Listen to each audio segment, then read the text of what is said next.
guys! Welcome back sa aming YouTube channel. So today, tuturuan ko kayo kung paano ako mag-groom ng aking alaga, ang mga fur babies. So ayan, nagupitan ko na yung 4 na aso and last na ito si Bart. At nakikita nyo naman guys, makapal na yung balahibo so kailangan ko ng bawasan. Mag-tutorial tayo kung paano mag-groom ako ng alaga kong mga fur babies. And alam nyo guys, sa totoo lang, ang laki nang naititipid ko simula nung ako na ang nag-groom sa aking mga fur babies. Dahil ang mga Shih Tzu, ayan, talagang meron talagang maintenance sila. Monthly or 2 months, ayan, pwede na silang pagupitan dahil mabilis sumaba ang kanilang balahibo. So ayun guys, ang unang ginagawa sa pag-groom ng fur babies ay susuklayan muna natin sila para matanggal kung may mga buhol man sila, para smooth ang pagkakahagod ng razor. So tatanggalan natin sila ng buhol sa mga balahibo. Si Bart ay wala namang kabuhol-buhol. Tingnan nyo guys, makapal lang ang kanyang balahibo. Ayan. So simulan na natin guys kung paano ako mag-groom ng aking fur babies na si Bart.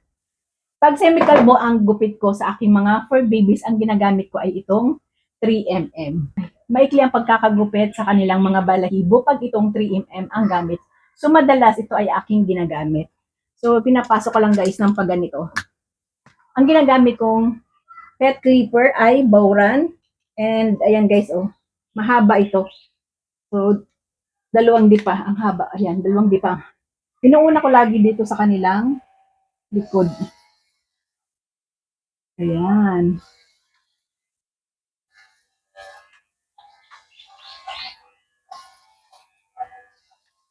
Ang taba ni Bart.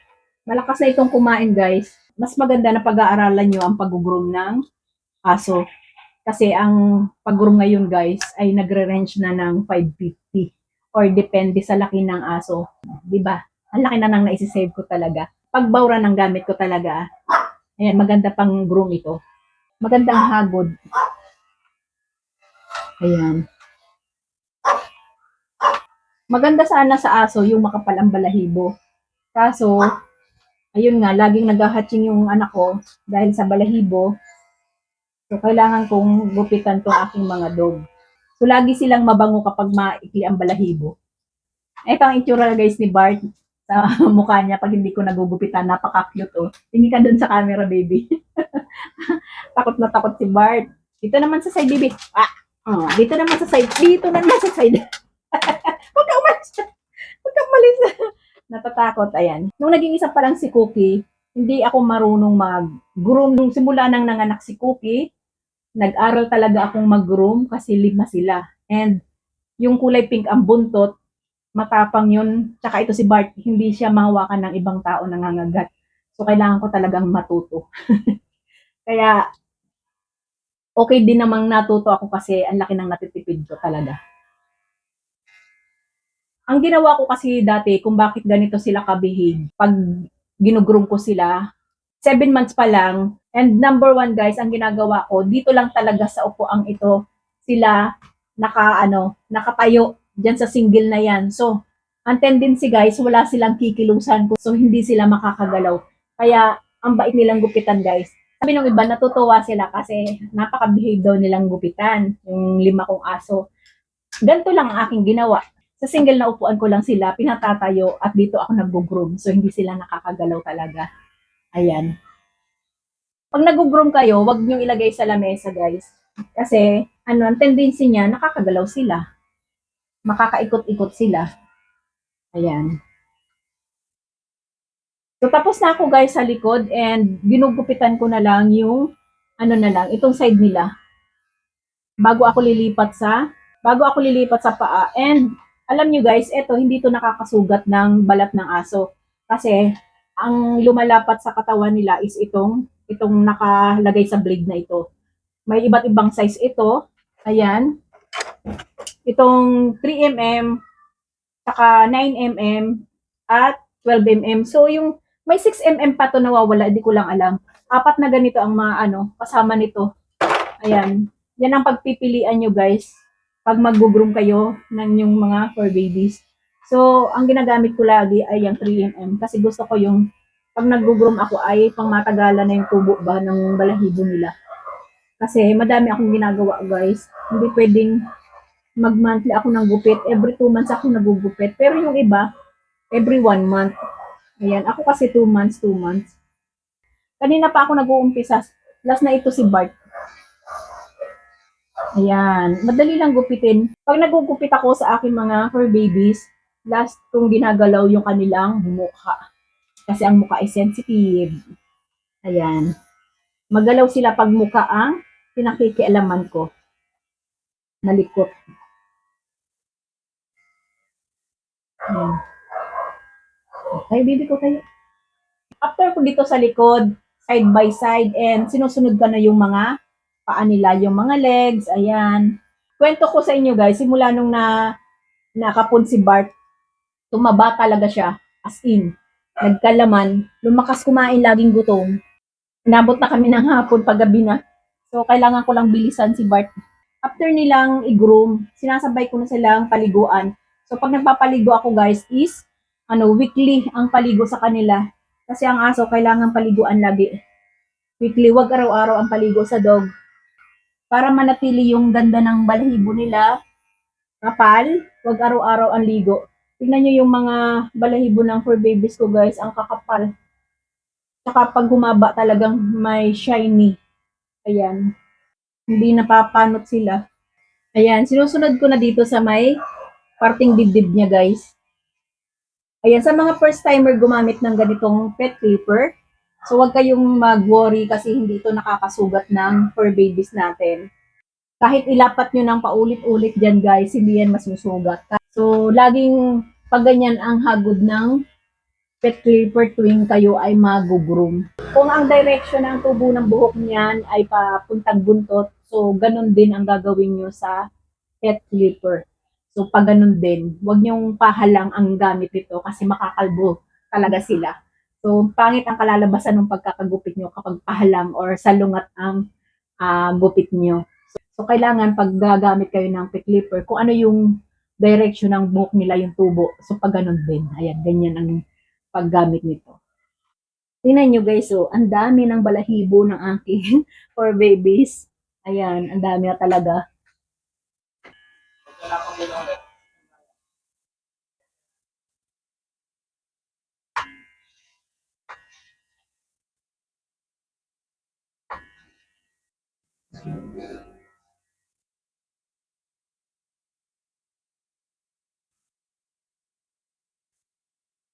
Kahit kalbo na si Bart, tingnan nyo ang katawan.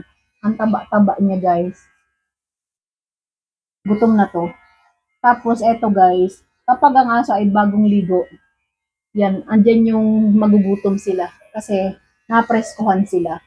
Kaya mamaya may nakaredy akong chicken sa kanila. Iuulam ko sa dog food. Yan, sinasabaw ko guys. Tingnan nyo guys kung gaano kakapal yung balahibo ni Bart. Ayan.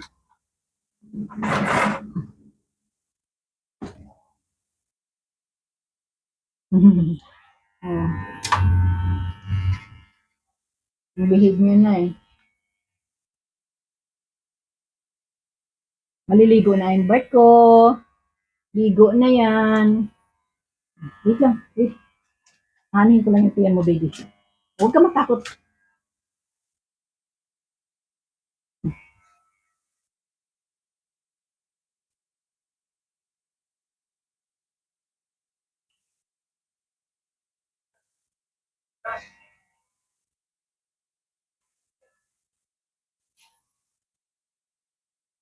Hmm.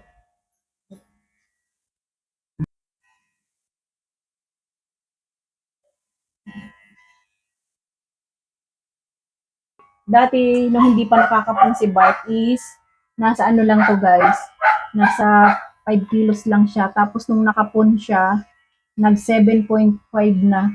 Gano'n na siya kabigat guys. Yung katawan niya hindi pa haba, palapad. So kahit semi-kalbo yung gupit ko, ayan, kitang-kita na malaman talaga siya. Malakas kumain to. Pag kumakain sila guys, tapos pag may tira yung mga kapatid niya, siya ang taga-ubos. Hindi siya umaalis. Babantayan niya yan. Hindi siya yung mga ngagaw. may respect pa rin sa mga kapatid niya kasi pinatatapos muna yung kapatid niya bago niya kainin yung tira. So, ganyan si Bart. Nakakatuwa itong pet clipper na to kasi hindi siya maingay. Ayan lang yung tunog niya guys. Oh. Pag pinatay mo. Oh. Oh. Oh, tingnan nyo guys. Hindi maingay. Hindi natatakot yung dog ko. May ibang pet clipper na maingay. So, ito hindi siya guys. Ayan. So, ganyan lang ang gupit ko sa aking mga dog.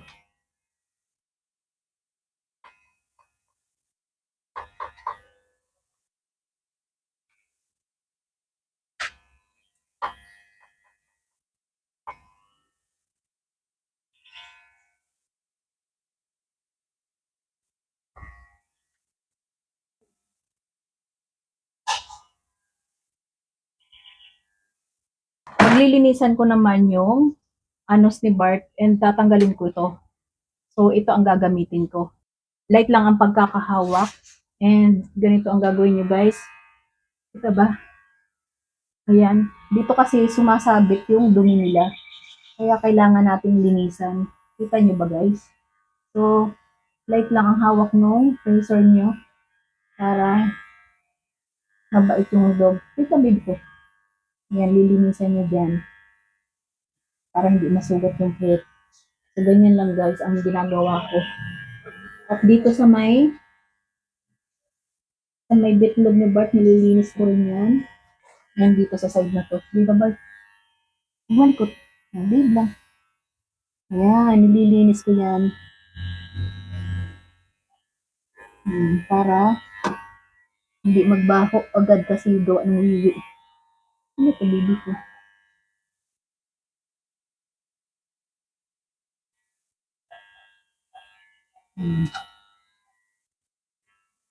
Ayan guys. So dito na tayo guys sa mukha ni Bart. Babalik ko uli ito. Yan. So, eto na. Dito na tayo sa mukha guys. Kasi si Bart napaka-sensitive. Ayaw nang paggagalaw yung mukha niya. Pero, wait lang, wait lang. Kinakausap ko lang siya ng maayos. Babe lang ha, para matapos tayo. Yan. Very good, Bart. Mamaya may ka, chimkin. May chimkin. Kakain na tayo ng chimkin. O, sige na. Kaya yan. Kunti na lang, baby. Kunti na lang. Kunti na lang. Yan. Mm. Mm. Isa pa, patingin. Patingin. Yung baba na lang. Dito muna tayo sa baba. Yan. Yan. Tingnan niya, dali. Pasa pa. Dali, nagkakain na.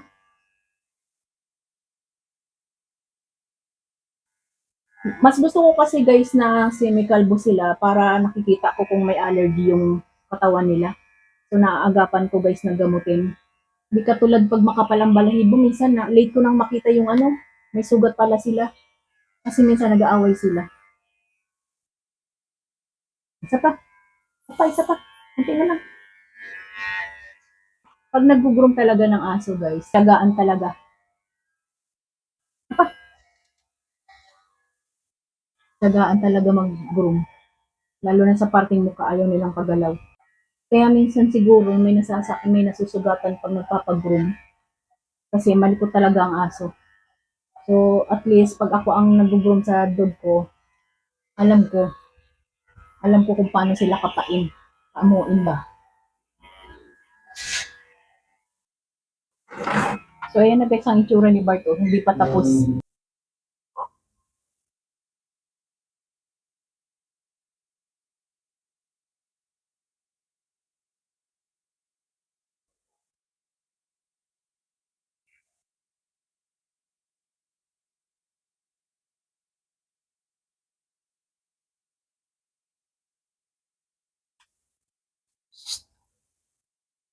Wait lang.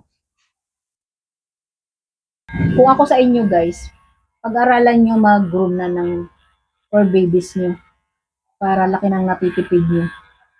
Basta sanayin nyo lang guys, simula pa lang pagka-adapt nyo or baby pa lang sila, sanayin nyo na yung aso na kayo mag-groom.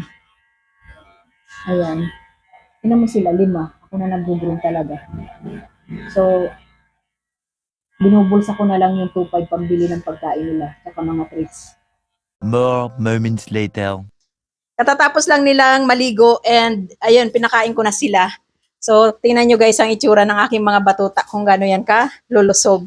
Lalong-lalo na si Bart nung nakapon. Ayan, dumoble.